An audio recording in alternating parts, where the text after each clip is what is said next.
Preciosos hermanos, muy buenas noches. Es para mí, para nosotros, un placer y un honor saludarle una vez más a cada uno de ustedes en el bendito y único nombre de Jesucristo nuestro Señor. Soy su siervo, Jorge Escabarrosi Chacón, quien los saluda con mucho cariño y con mucho respeto. Si fueran tan amables,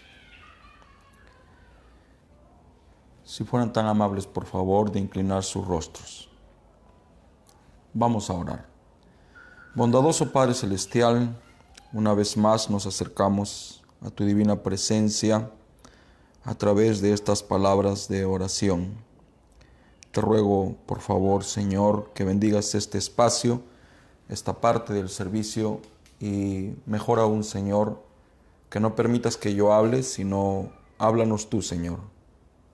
Y si tú quisieras usarme como un instrumento simple, como lo que soy, yo, como siempre, me sentiría más que privilegiado. Y aquí estoy, como todos los días, predispuesto a ti, Señor. Úsame, Señor, de acuerdo a tu voluntad. Te ruego que bendigas a nuestros hermanos que están al otro lado de la línea, al otro lado de la pantalla. Por favor, te ruego que seas condescendiente. Te ruego, por favor, que inclines tu oído a nuestra súplica, a nuestro pedido. Te ruego, por favor, que condesciendas a nuestro nivel. Ayúdame y ayúdanos, Señor. Esta es mi oración, nuestra oración, en el bendito y único nombre de Jesucristo, nuestro Señor. Amén. Preciosos hermanos, si fueran tan amables de abrir sus escrituras junto conmigo al libro de los Salmos de David, capítulo 83. Vamos a leer el verso 1 y sobre esto nos vamos a estar apoyando en esta tarde para continuar con este pensamiento precioso de el silencio de Dios. Dice la Escritura: oh Dios, no guardes silencio, no calles, oh Dios, ni te estés quieto. Oremos. Bondadoso Padre Celestial, una vez más te damos las gracias por darnos el privilegio de juntarnos, Señor, alrededor de tu palabra. Ahora, Señor, te ruego que bendiga la escritura que acabo de leer y que la abras para todos nosotros. En tu nombre precioso hacemos esto, en el nombre de Jesucristo. Amén. Hermano, hermana, si está usted de pie, puede por favor tomar su lugar. Una vez más deseo expresar mi gratitud y mi reconocimiento a cada uno de ustedes por apoyar estas transmisiones con su presencia. Muchas gracias. Dios sabe que lo único que perseguimos, si pudiera decirlo así, es simplemente contribuir con el reino de los cielos. El reino de los cielos es su palabra. El reino de los cielos son ustedes. ¿Quién soy? ¿Quiénes somos? Simplemente sirvientes del Señor, cautivos, prisioneros de Cristo, por causa de cada uno de ustedes, mis hermanos. En esta noche nos encuentra mi compañero, el hermano José.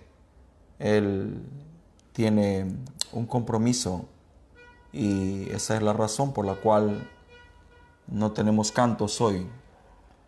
Si Dios así permite, prometo que cuando Él no esté, dirigiré las alabanzas y tocaré la guitarra para deleite de nuestro Señor Jesucristo y también de cada uno de ustedes.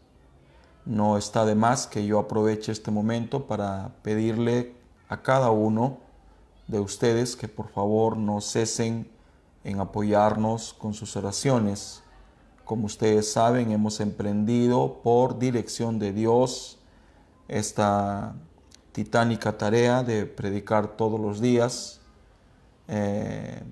Prácticamente esta ya es mi rutina, es parte de mi vivir, de mi pensar, es parte de mi estructura ahora del estar predicando todos los días.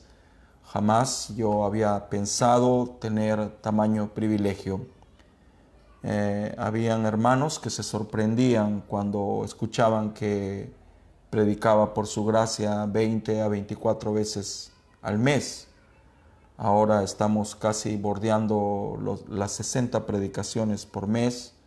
Sin embargo, pienso y siento que todavía no hemos hecho casi nada.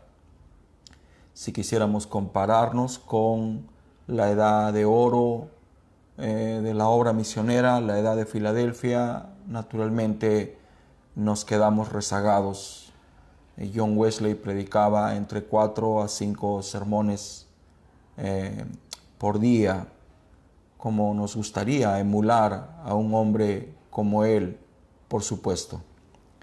Hermanos preciosos, hace algunas semanas empezamos, por dirección de Dios, un pequeño temita titulado El silencio de Dios.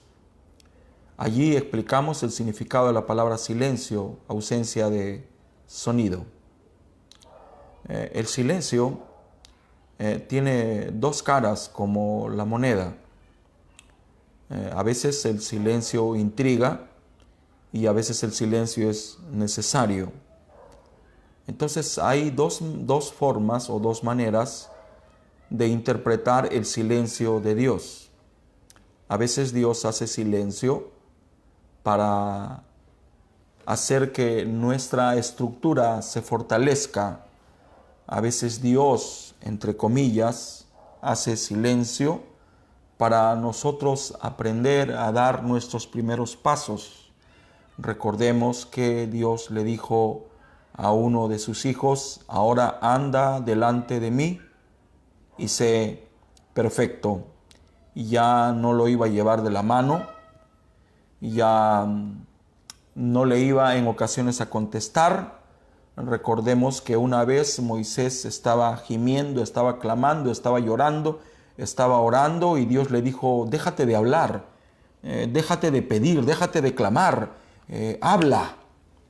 Creo que ese es el propósito de Dios, y en ocasiones Dios hace silencio para ver cuál va a ser nuestra actitud, para ver cuál va a ser nuestra respuesta, para ver qué vamos a hacer. A Dios le gusta mirar la respuesta de sus hijos. Recordemos que Dios le permitió al diablo infringir a Job tamaño dolor de perder a sus 10 hijos, de perder su estatus, perder el respeto de la gente, perder todos sus bienes, todas sus propiedades e incluso perder a su esposa. Sin embargo, parecía que Dios estaba silencioso ante el dolor de Job, pero ese silencio era necesario porque Dios quería ver cómo actuaba Job en un escenario adverso. Todos nosotros sabemos que Job respondió como Dios esperaba, al punto que él testificó y dijo: no hay un hombre como él. La otra cara de la moneda es que Dios guarda silencio cuando algo no le gusta, cuando algo le molesta. Podemos mirar históricamente hablando cómo es que los grandes estudiosos de la Biblia llamaron el silencio de Dios a esos 500 años de la era intertestamentaria, donde Dios guardó silencio, y este silencio significó la ausencia de profetas por 500 años. El último profeta del Antiguo Testamento fue San Malaquías, y San Malaquías vino 500 años antes de Jesús. Después de él, Dios guardó silencio. Para mí esto es hermoso porque hemos escuchado siempre que un profeta es la boca de Dios, y nuestra boca es un órgano de nuestro cuerpo que nos permite emitir sonidos y quejidos.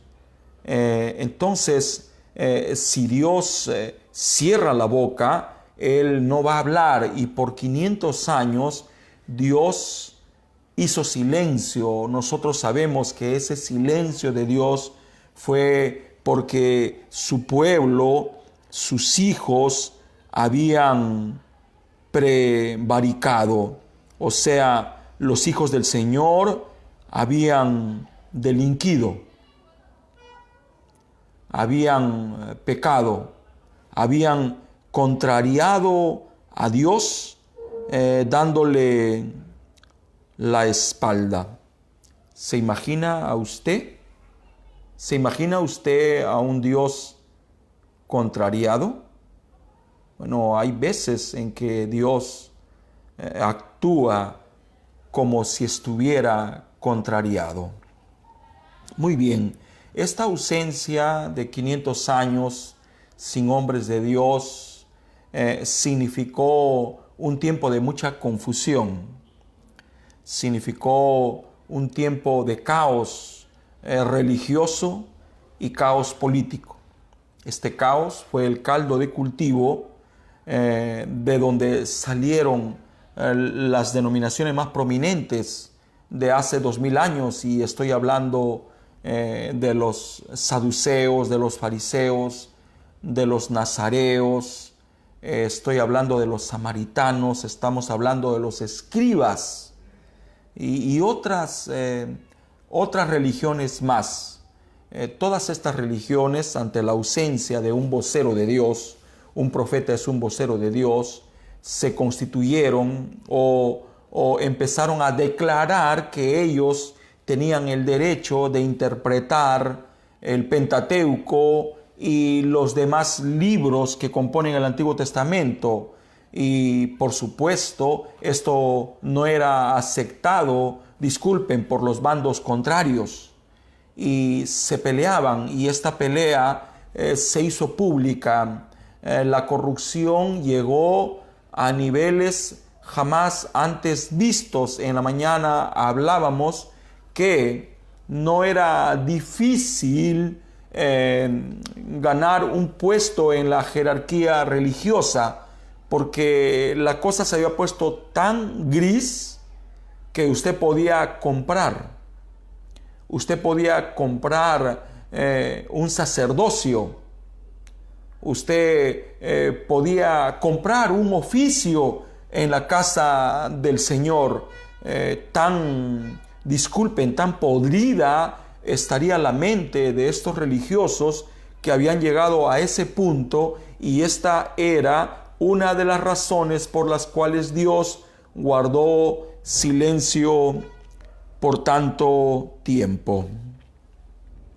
Hemos estado mirando la semana pasada de cómo es que Dios guardó silencio ante el suplicio, ante la agonía, ante el martirio de su Hijo Jesús. Y yo creo que no existe un hombre sobre la tierra que se haya sentido más solo, que se haya sentido más abandonado que el propio Jesús. Y se sintió tan solo y tan abandonado que él emitió un gemido de dolor, de súplica, y al mismo tiempo ese dolor preguntó: Dios mío, ¿por qué me has dejado solo? ¿Por qué me has abandonado?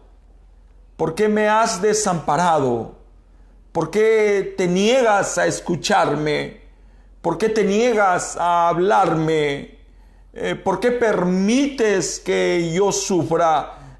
¿Por qué? Por supuesto, él no obtuvo una respuesta, aunque él sabía que ese era el precio por el camino que él había tomado. Y el camino que él tomó fue el de hacer el papel del pariente redentor, quien a través de su pasión, su muerte y su resurrección, estaría comprándonos nuevamente, porque ¿qué es lo que perdió o canjeó Adán?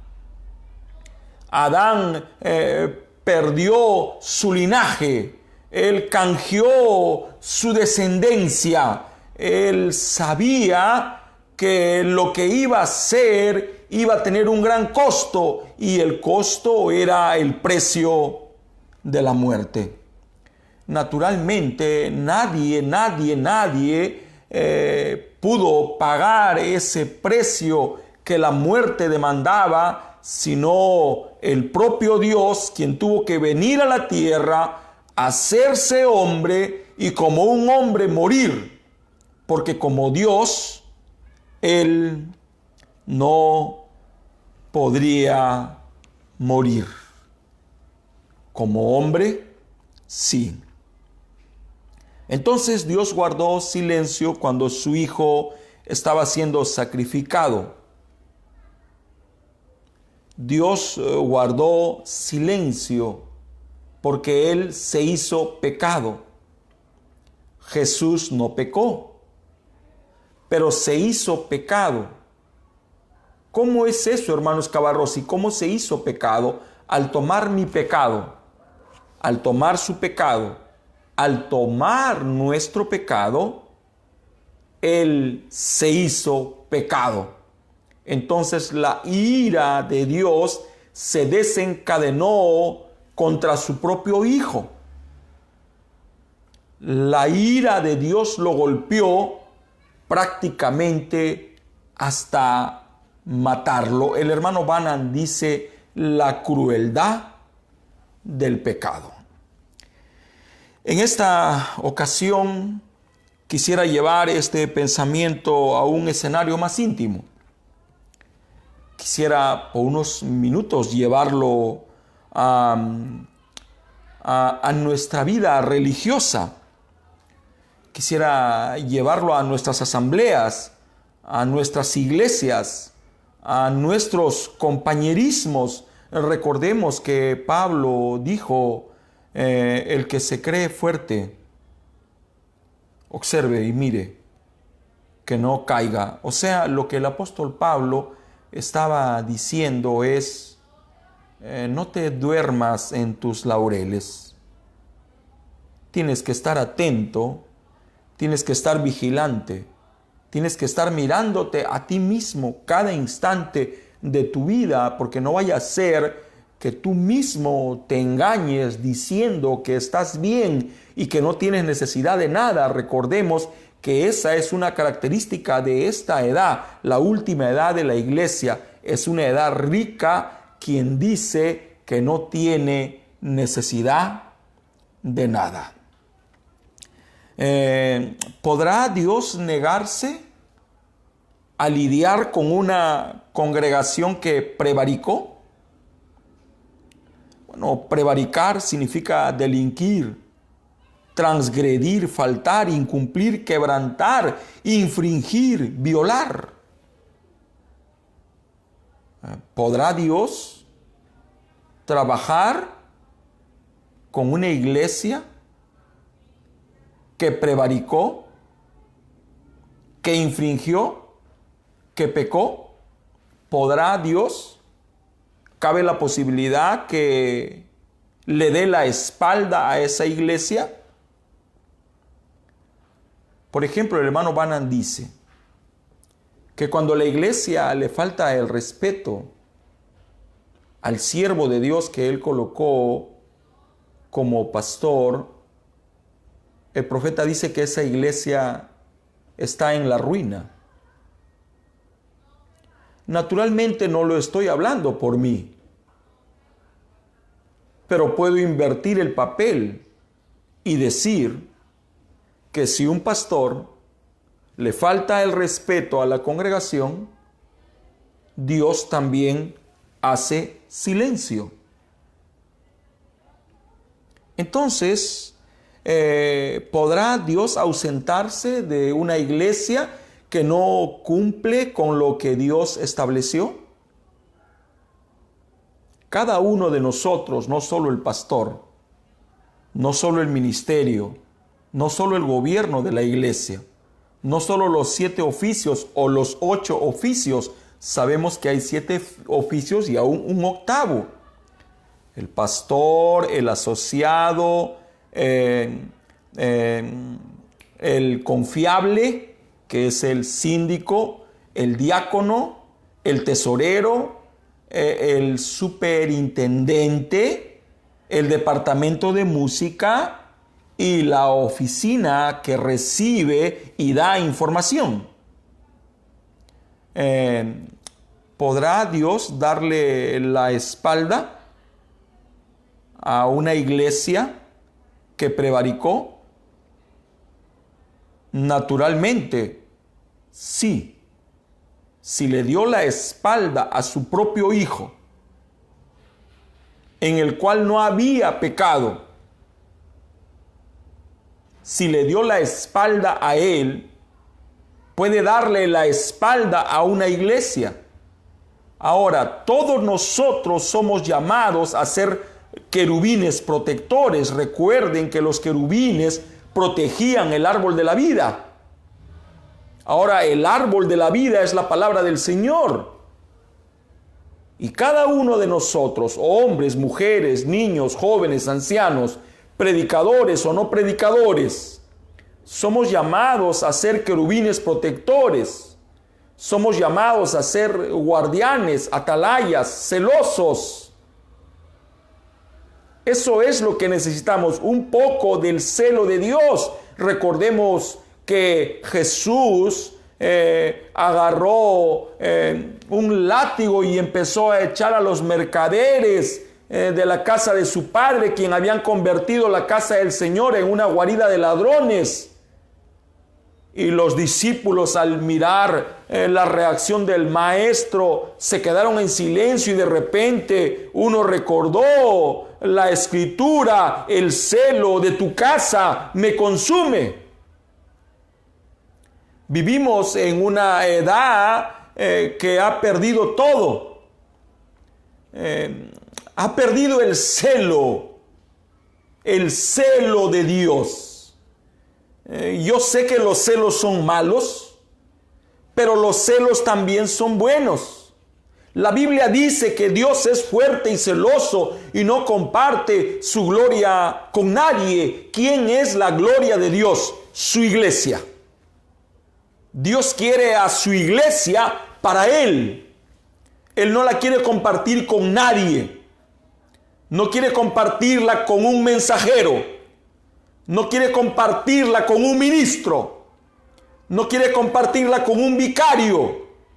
No quiere compartirla con algún arcángel. No, Él es fuerte y celoso y Él quiere a su iglesia para Él. ¿Quién es su iglesia? Usted es su iglesia. Yo soy la iglesia. Somos miembros de la iglesia, el cuerpo místico del Señor Jesucristo. Amén, preciosos hermanos. Entonces vivimos en un día de relajo espiritual. Ya hemos perdido el celo. Hemos perdido el cuidado. Sin darnos cuenta, estamos perdiendo hasta la propia decencia. Hoy hacemos sin remordimiento lo que los padres apostólicos de hace 100 años no hacían. Hoy es permitido, pero no porque la palabra del Señor lo permita, sino porque hemos bajado la valla. Hemos abierto la puerta del redil y han entrado los chivos. Y también las ovejas se han salido. Pero es porque hemos perdido el cuidado, hemos perdido el celo. Entonces, ¿podrá Dios ausentarse de una iglesia que no cumple con lo establecido? Naturalmente sí. ¿Dónde cree usted que está el diablo? No me diga que está en el Kremlin. No me diga que está en Venezuela. No me diga que está en Nicaragua. No me digan que es un comunista, porque el diablo no es ni comunista ni mucho menos ateo. El diablo es religioso. El diablo no es un incrédulo. El diablo es crédulo, es creyente. Jesús le dijo a uno de sus discípulos: ¿tú crees que Dios es uno? Amén. Sí, así es, así sea, bien lo haces. Porque el diablo cree y tiembla. Nosotros creemos, pero no temblamos. Por eso es que nos desbordamos. Por eso es que hacemos cosas que no haríamos si guardáramos el celo de la palabra del Señor. Somos nosotros los que entramos en lugares santos con nuestros pies, zapatos sucios. Entonces, sí, Dios puede ausentarse de una iglesia que no cumple con lo que Él estableció. La Biblia nos habla que el diablo se viste de ángel de luz. ¿Y por qué se viste de ángel de luz? Para engañar al pueblo del Señor. Recordemos que estaba Martín, un grande mensajero de la edad de Tiatira. Y de repente se le aparece Jesús, totalmente vestido de blanco, con las manos horadadas, los pies horadados, y le dijo: adórame. Y él empezó a chequearlo con las escrituras, porque el diablo se viste de ángel de luz. Le miró los pies y dijo: cuadra. Miró su vestimenta, cuadra.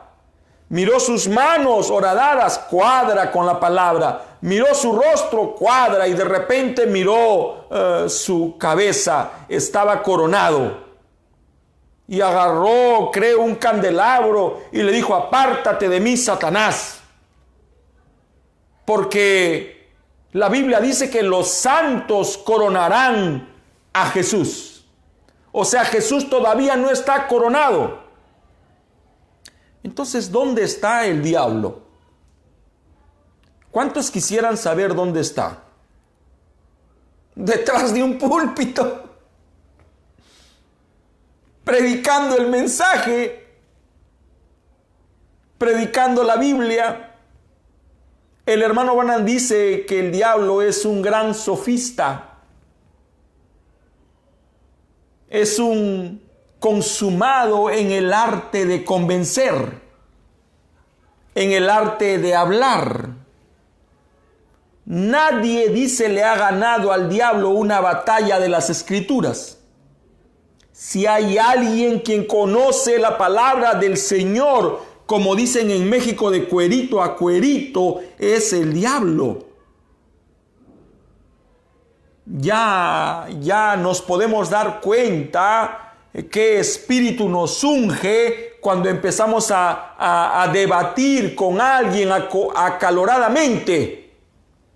El mensaje no es para debatir. La palabra del Señor no es para debatir. La palabra del Señor es para vivirla. La palabra del Señor es para ponerla en práctica. La palabra del Señor es para cuidarla, para abrigarla. Aunque sí sé, yo sé que en alguna parte de la vida tenemos que contender eficazmente por la fe que una vez fue dada a los santos, no dos veces, solo un fundamento. Y ese fundamento es Jesucristo. Entonces, ¿dónde está el diablo, hermanos Cavarrossi? En los púlpitos de Malaquías 4:5. Y no estoy diciendo que todos serían diablos, porque yo mismo me estaría condenando. Yo creo que soy un siervo diminuto, insignificante, pequeño del Señor. Y creo que hay grandes hombres ante los que si yo tuviera un sombrero me los tendría que quitar. Yo sí reconozco y le doy gracias al Señor por esos hombres de los que no soy digno de desatarle su calzado. Pero también sé que el diablo es un gran predicador que puede dejarnos con la boca abierta. Una vez un hombre hablaba pero tan bien que me dejó con la boca abierta. Y me dijo, ¿te quedaste con la boca abierta? Sí, pero no me convenciste. Muy bien. Entonces, si una congregación le da la espalda a Dios, Dios también le da la espalda a la congregación en la forma del silencio. No quiere decir que en esa iglesia ya no se predique. Claro que van a seguir predicando. Claro que van a seguir abriendo la iglesia. Claro que van a seguir cantando. Claro que van a seguir yendo las familias. Pero ya Dios no estará allí. Y eso es lo que debe despertar en nosotros un grado de desesperación. Porque el personaje o la persona más importante en un servicio no es el pastor, no es el evangelista, no es el diácono, no es el maestro, no es el profeta. No, la persona más importante del servicio es el Señor Jesucristo. Y si Él no está, aunque tengamos a los más grandes predicadores, el servicio es una ruina.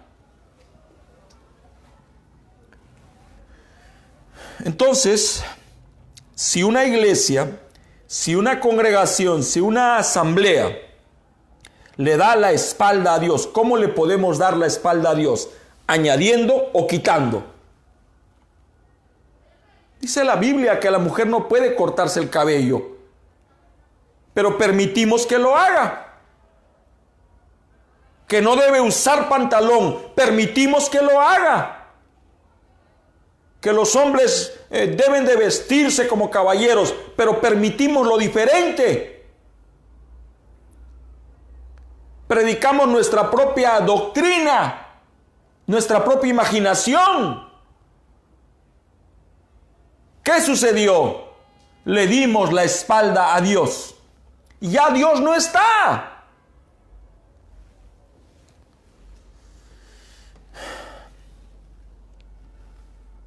Entonces, si una congregación, si una asamblea le da la espalda a Dios, le quita o le añade, Dios también le da la espalda, o sea, silencio total. Se niega a escuchar y se niega también a hablar. Si nos paseamos por la Biblia, vamos a encontrar varios ejemplos. Podemos mirar, por ejemplo, Salmo 77. Salmo 77 es un salmo de un drama, el drama humano. Dice la Biblia que el necio huye sin que nadie lo persiga. Cuando alguien delinque, no necesita que alguien lo persiga. Cuando alguien hace algo malo, él camina como sospechoso.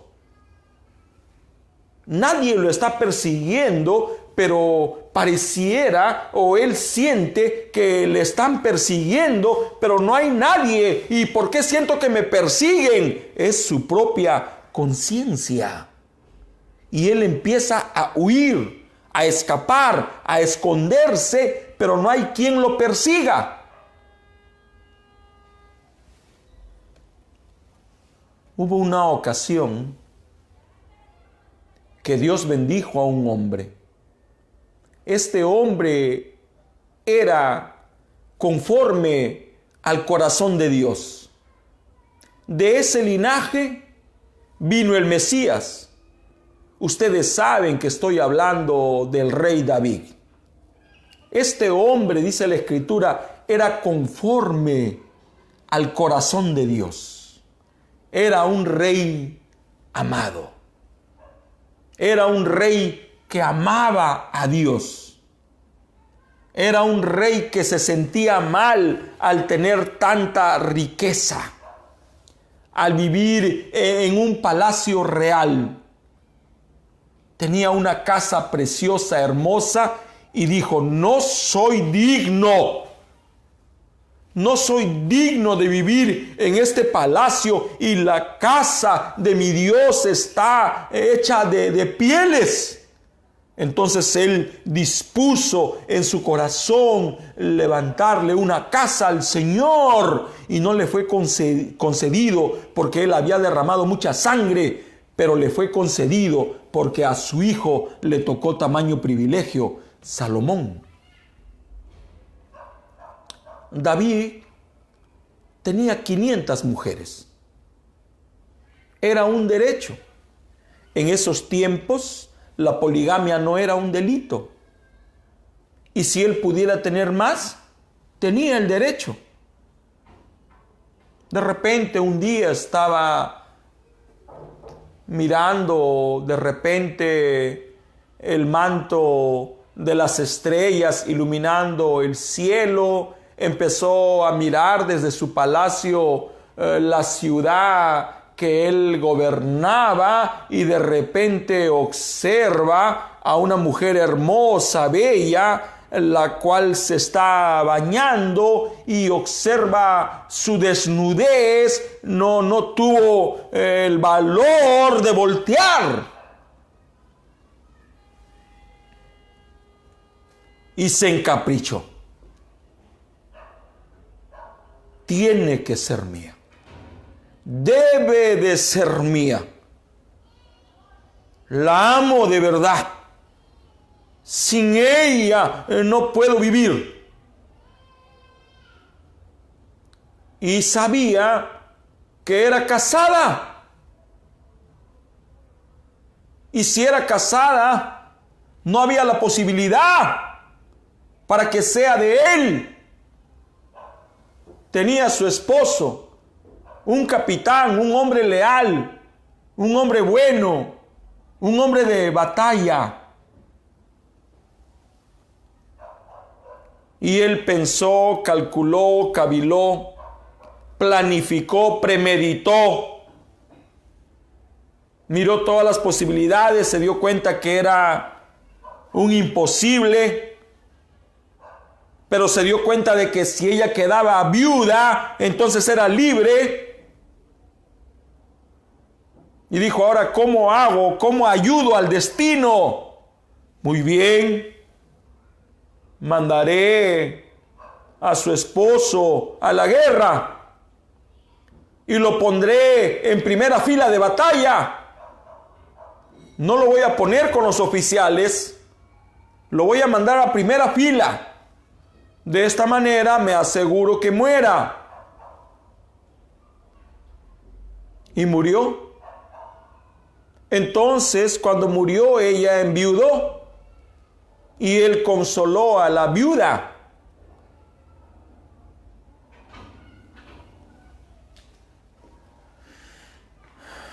Había un profeta de Dios para el pueblo, Natán, el cual vino con un mensaje de parte de Dios a David y le dijo: mi rey sabio, magnánimo, bondadoso, conforme al corazón de Dios, tengo un problema y no sé cómo resolverlo. De repente tu consejo me pueda iluminar. Oh profeta del Señor, qué indigno soy para contestar o para ayudar. Pero dime cuál es la cuestión, haré lo mejor de mí para responder. Bueno, tengo un problema y no sé qué solución darle. Dime, rey, cuál es el problema y te prometo que responderé con integridad. Bueno, hay un hombre que tiene muchas ovejas. Y hay otro hombre que tiene una sola oveja. Sí, dime, ¿qué pasó? Bueno, el hombre que tiene muchas ovejas, no contento con las ovejas que tiene, esta es una parábola. No contenta con las ovejas que tiene, mandó a matar al otro hombre para quedarse con su oveja. Dime, oh rey, ¿qué debo hacer? Sentencia de muerte, es injusto, qué barbaridad.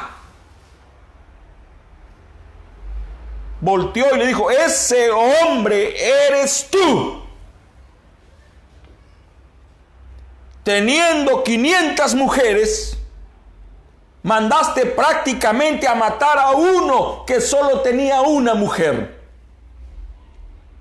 Y de repente, David abrió los ojos, porque estaba ciego. Su conciencia no le decía nada. Dios tuvo que venir a través de su profeta y hablarle una parábola, y ni así se dio cuenta que él era el de la parábola. Y de repente David se devastó. Ahora esto no le quitó a David su calidad de hijo de Dios. Él era un hijo de Dios, es un hijo de Dios. Aún Jesús es la estrella de David, el león de la tribu. Se devastó. Sintió un profundo dolor, un arrepentimiento profundo. Y de repente sintió como que Dios le dio la espalda. Se sintió abandonado. Se sintió sucio. Se sintió pecador. Se olía y olía mal. Se miraba en el espejo y se veía feo. Miraba sus manos y las veía manchadas con sangre. Y empezó a clamar. Empezó a cantar, a darle salmos al Señor, y sentía que el Señor no escuchaba. Sentía que el Señor no respondía. De repente empezó a deprimirse. Entró en ansiedad. Entró en estrés. Hizo pánico y se deprimió. Cuando empezó a deprimirse, le vino el insomnio. Y entonces en Salmos 77 nos dice: con mi voz clamé a Dios clamé, y Él me escuchará. Al Señor busqué en el día de mi angustia. Estaba angustiado. Alzaba a Él mis manos de noche sin descanso. Mi alma rehusaba consuelo toda la noche llorando, quejándose, suplicando. Venían a consolarlo y rechazaban. No, déjenme. Me acordaba de Dios y me conmovía. Estaba sensible y lloraba. Me quejaba y desmayaba mi espíritu. No me dejabas pegar los ojos, insomnio. Estaba yo quebrantado y no hablaba, se quedó mudo. Consideraba los días desde el principio, empezó a hacer un análisis profundo de su vida.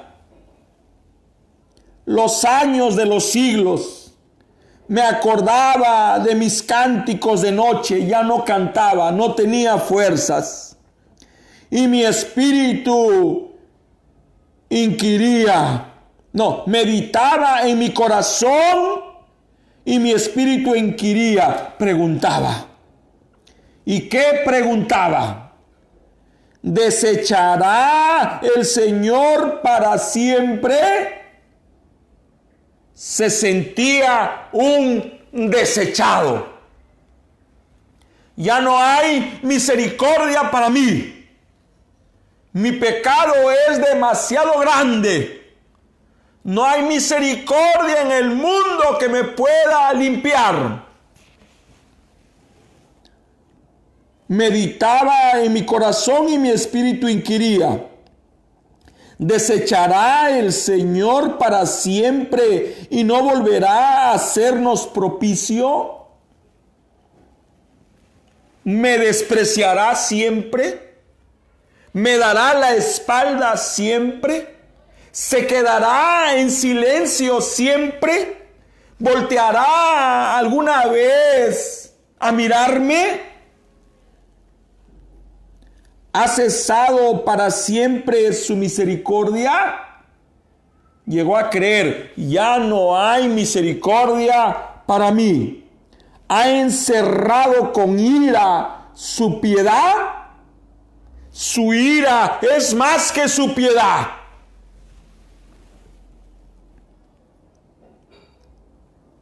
¿Ha cesado, se ha acabado perpetuamente su promesa? ¿Ha olvidado el tener misericordia? ¿Ha encerrado con ira sus piedades? ¿Qué había pasado? Había pecado, había delinquido, había prevaricado, había violado los preceptos de Dios y tenía que ser reprendido. Dios le dio la espalda. Dios le hizo silencio, pero en un acto de misericordia, sabiendo que este hombre todavía conservaba integridad y que podía rectificar, le mandó a su profeta y él no lo rechazó. Él lo recibió de buena gana. Él aceptó la reprensión de Dios a través del profeta.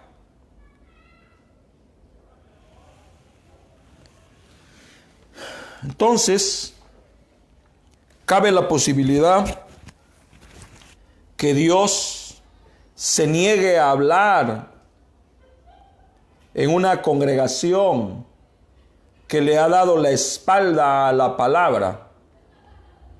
Una congregación donde haya política.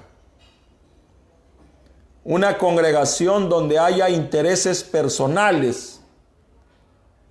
Una congregación donde el mundo se haya enquistado. Una congregación donde hay dogmas, credos, tradiciones. Una congregación donde se practique la idolatría. ¿Alguna vez pensó usted eso? Ahora voy a ir aún más íntimo. Voy a adentrarme a un escenario más íntimo. ¿Alguna vez a usted le ha asaltado el pensamiento que dice: parece que Dios no me escucha?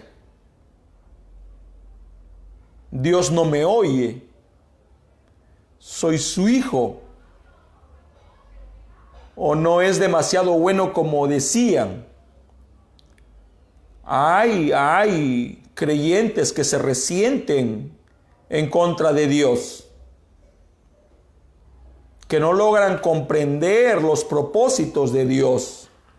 Hay ocasiones donde Dios hace silencio por nuestro propio bien, porque dice la Biblia que todas las cosas ayudan a bien a los que fueron llamados conforme a su voluntad. Pero hay ocasiones en las que Dios se queda en silencio, quieto, porque su hijo prevaricó. ¿Alguna vez? Yo he experimentado eso muchas veces. Hasta los 35 años ese pensamiento me doblegaba. Dios no te ama. A otros oye, a ti no. Eres demasiado pecador. No eres su hijo. Si fueras su hijo, Él te escucharía. Y si Dios no escucha, ¿por qué no escucha? Y si no responde, ¿por qué no responde? ¿Será porque Dios es malo o está mal? La mayoría de las veces cuando Dios hace silencio, nosotros, lejos de ser humilde, recriminamos a Dios con nuestra actitud. Muchas veces ni siquiera de palabras, pero nuestra actitud habla más que 1000 palabras. Le echamos la culpa a Dios por la circunstancia que nos ha tocado vivir, desconociendo que nuestras decisiones afectan las circunstancias que nos toquen vivir. Entonces, ¿alguna vez Dios se ha mostrado silencioso con usted? El año 1983, casi a las 4 de la madrugada, un grito de desesperación nos despertó. Era mi madre, gritaba mi nombre con desesperación: Jorge, Jorge. Corrí al cuarto de mis padres y mi madre gritaba, todavía estaba en la cama: se ha muerto, se ha muerto. Recuerdo que me postré al pie de la cama y de repente mi padre expiró en mis brazos, en mis pequeños brazos. Y yo pensé que era un respiro. Yo no sabía que era su último suspiro. Yo jamás me quejé por esa circunstancia dolorosa que me tocó vivir. Nunca le dije por qué. Nunca le reclamé. ¿Y saben por qué? Porque un día antes mi madre me llamó a su cuarto y me dijo: hijo, léeme este mensaje. Sería mentir si les digo que recuerdo cuál es el mensaje. No recuerdo el mensaje, pero recuerdo el párrafo o el extracto. Y el hermano Branham dice: va a haber ocasiones cuando usted le pedirá algo a Dios y Él no responderá. Cuando eso suceda, usted no lo entenderá. Pero un día usted lo entenderá.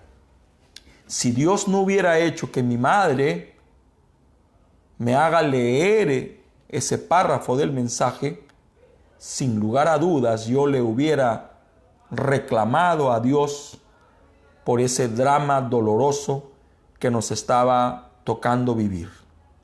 Dios me salvó la vida al no permitirme reclamarle.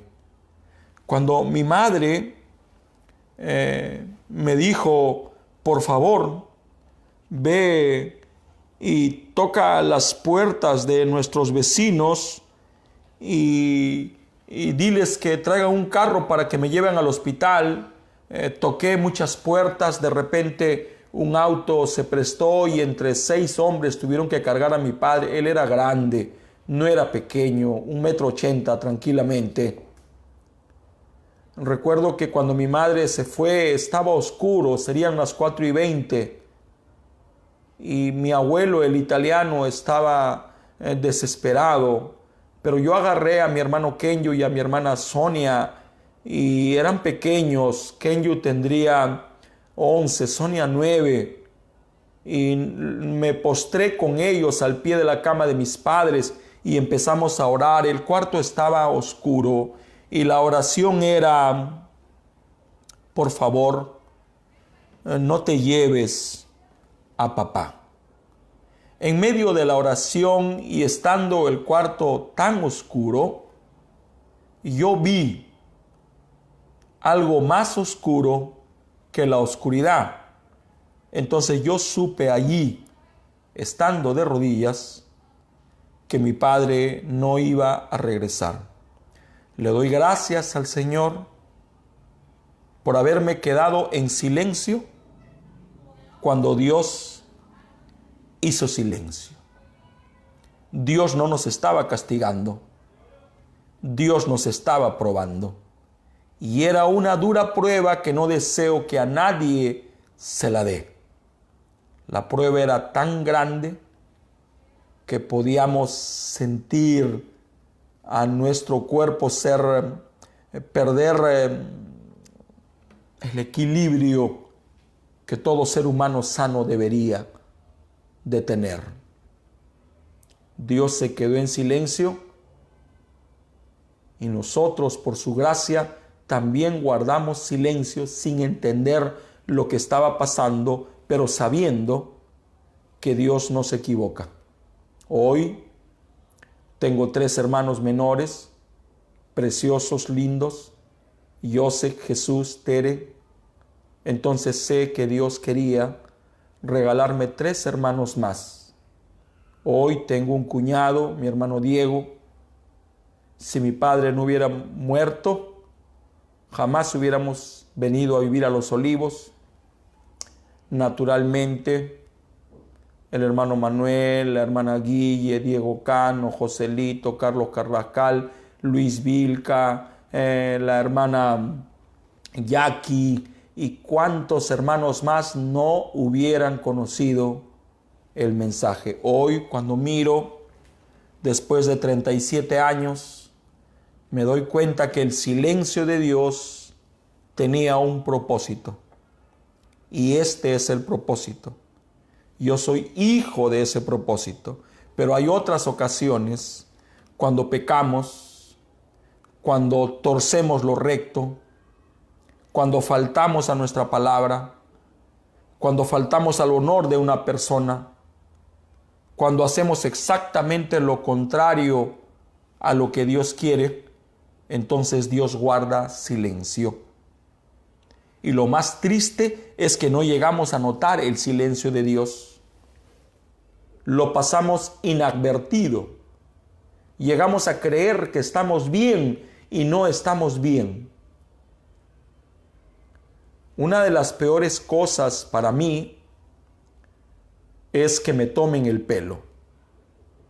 Y yo creo que los lugares desde donde más se toma el pelo a la gente es en los púlpitos. Lo digo con mucho respeto, reverentemente, discretamente y en el temor de Dios. Tenemos en los púlpitos a gente que no ha tenido una experiencia personal con el Señor Jesucristo. Y eso es faltarle el respeto a la gente, tomarle el pelo a la gente, hacerle perder el tiempo a la gente, estafarle a la gente. Y por supuesto, la estafa es que Dios no está allí. Podemos tener al más grande sofista en nuestro púlpito. Podemos tener a un exégeta, a un profundo conocedor de las Escrituras. Y esto no significa que Dios esté con nosotros. Si hay algo que nosotros debemos de cuidar, de proteger, es la integridad de la palabra del Señor. No debemos de perder el celo. No debemos de dejar de ser vigilantes. Somos vigilantes. No solo los diáconos son llamados a cuidar. Todos nosotros somos llamados a cuidar el trono de Dios. Y el trono de Dios es su palabra. Mientras amemos la palabra, mientras respetemos la palabra, mientras nos sometamos a la palabra, entonces Dios está en medio de nosotros. Y si Dios está en medio de nosotros, dice la Escritura, ¿quién contra nosotros? Si una esposa le falta el respeto a su esposo, existe la posibilidad que Dios haga silencio en esa casa. Si un esposo le falta respeto a su esposa, si le es infiel, existe la grande posibilidad que Dios le dé la espalda a ese hogar y que Dios se quede en silencio, pero ese silencio es inadvertido por el creyente. El creyente no se da cuenta que Dios ha hecho silencio, porque este es el espíritu de la edad. El espíritu de la edad dice: Dios está con nosotros. Dios habla a través de nosotros. Dios está aquí cuando no está. El año 1988 estaba visitando el país nuestro amado hermano Bernabé G. García, y yo recuerdo el mensaje que él predicó. El título del mensaje es el mensaje que él predicó es lazos de compañerismo. Recuerdo cuando él estaba predicando, yo estaba cuidando la vereda de la iglesia. El hermano Carlos era el diácono, yo era el ayudante de Carlos, el ujier. Y de repente escucho que él empieza a hablar, el hermano Bernabé. Era lazos amorosos de amistad. Y de repente el hermano Bernabé empieza a hablar y yo estoy escuchando desde la calle y dice: voy a descender de las alturas donde vivo para arrastrarme juntamente con ustedes. Era una parábola. O sea, voy a condescender a su nivel para que me puedan entender. Eso es lo que él estaba diciendo. De repente una voz me habla y me dice: tú tienes que pasar a ese hombre por el filtro de la palabra. Desde ese día hasta hoy, y tengo 52 años, no he perdido, por la misericordia del Señor, ese consejo. Sin importar quién se pare en el púlpito, yo tengo la obligación de pesarlo en la balanza. Yo no puedo comerme lo que un hombre dice porque lo amo, porque lo respeto o porque sea mi amigo. Esa es otra cosa, pero la palabra del Señor se tiene que comprobar. Amo al hermano Bernabé. ¿Cómo que no? Es mi pastor. Lo respeto, lo quiero, lo honro. Es un hombre probado por el tiempo. Dios lo usó para establecer doctrina, enseñanza que pueda proteger la integridad del pueblo del Señor, de la iglesia. Y si tengo que poner en una balanza a un hombre de la talla del hermano Bernabé, cuánto más a un diminuto como Jorge Scavarrossi. Entonces yo le ruego a cada uno de ustedes que me coloquen en la balanza. Pónganme en la balanza. Y si ven una falla, vengan a mí con amor. Y yo se los agradeceré. Les diré gracias de todo corazón. Porque un amigo es aquel que puede armarse de valor para decirle a su amigo dónde está el error. Un hombre lleno de errores. El silencio de Dios muchas veces puede ser por prevaricar, por infringir, por violar la palabra del Señor. Y si Dios pudo dejar a su pueblo Israel, si Dios dejó a su Hijo Jesús solo, si Dios dejó al hermano Branham cuando mintió, el hermano Branham mintió. Tenía una deuda y llegaron a cobrar y empezaron a tocar la puerta y su esposa dijo: Billy, te buscan. Y había en la casa una puerta falsa. Y él dijo: diles que no estoy. Pero Billy, si estás, no, ya no estoy. Y se salió por la puerta falsa.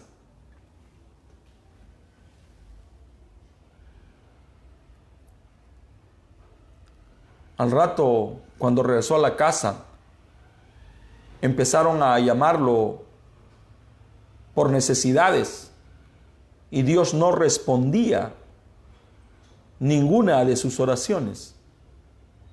Dios hizo silencio. Dios le dio la espalda. Dios se negaba a escucharle y se negaba a hablarle. Estoy hablando del ángel de la edad. Él tuvo que caer de rodillas y pedir perdón a esas personas. Fue a buscarlas y les dijo, ¿saben? Vengo a pedirles perdón porque yo mentí. Sí estaba en mi casa. Por mi culpa mi esposa mintió. Los hombres le dijeron, hermano Branham, si antes te respetábamos, hoy te respetamos más. Porque ¿quién pide perdón? Después de pedirle perdón a ellos, entonces él tuvo que ir a hacer las paces con Dios. Tuvo que pedirle perdón. Perdóname, lo lamento. Tuvo que pedirle perdón a su esposa. Perdóname por haberte obligado a mentir. Una vez que arregló con estos hombres, una vez que arregló con su esposa, una vez que arregló con Dios, entonces la comunicación se restableció. Dios escuchaba y Dios hablaba nuevamente con él. El silencio de Dios. Posible usted se portó mal en la casa. Posible usted hizo una mentirita blanca. Posible usted infraccionó la palabra. Posible usted incumplió. Posible usted fue muy pedante, muy arrogante. Posible, como dicen los brasileños, muy exquisito.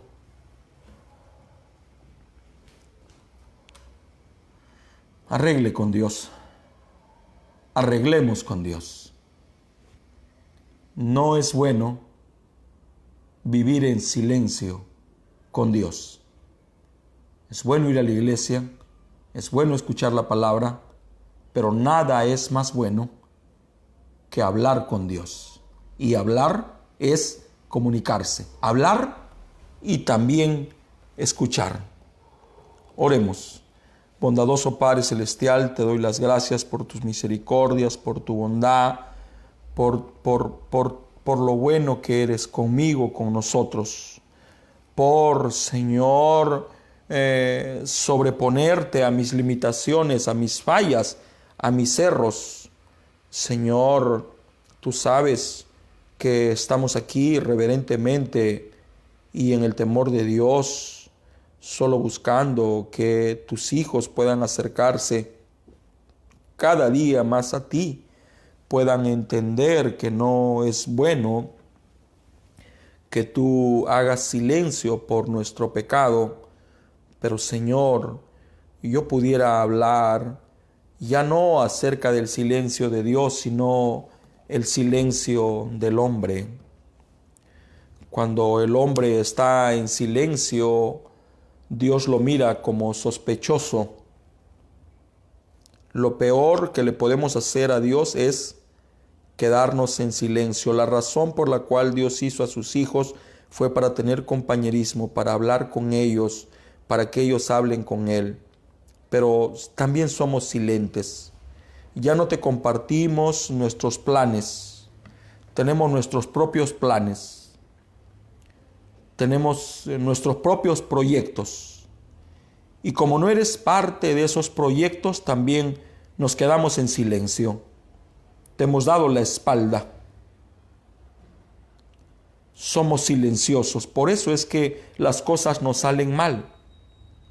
Porque nunca te preguntamos qué piensas, qué te parece, qué dices, qué opinas. Padre, ayúdame y ayúdanos. Si tú así lo permites, Señor, el día de mañana nos estaremos reportando una vez más para servirte a ti y servir a tus hijos. Bendice la escuela dominical a través del Zoom. Bendice el servicio principal de las 10 de la mañana. Bendice cada hogar, cada familia, cada hermano.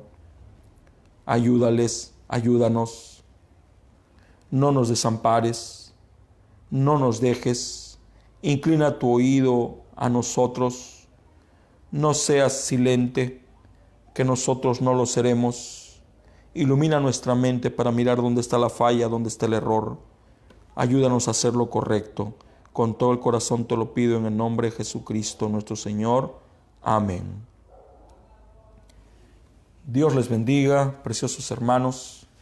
Si Dios así lo permite, el día de mañana estaremos una vez más reportándonos para poder honrar al Señor en la resurrección. Dios nuestro Señor Jesucristo les bendiga. Por favor, guarde la sana distancia, use su tapaboca correctamente, lávese la mano con frecuencia, eviten las visitas. Hace 2 días un hermano querido partió víctima del COVID-19. Esto no es un psicosocial, es una realidad. Y si ustedes se cuidan, yo estoy seguro que Dios los cuidará. Shalom. Hasta mañana con el favor de Dios.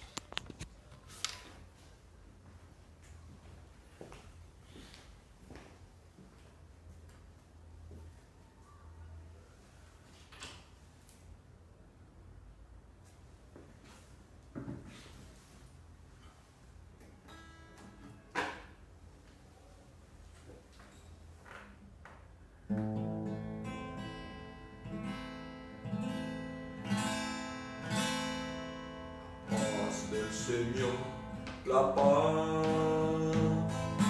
paz del Señor, la paz del Señor, la paz, la paz, la paz, la paz del Señor, la paz del Señor, la paz del Señor, la paz, la paz, la paz. Shalom Adonai, shalom, shalom Adonai, shalom, shalom Adonai, shalom, shalom, shalom. Shalom Adonai, shalom, shalom Adonai, shalom, shalom Adonai, shalom, shalom, shalom. La paz del Señor, la paz del Señor, la paz del Señor, la paz, la paz, la paz.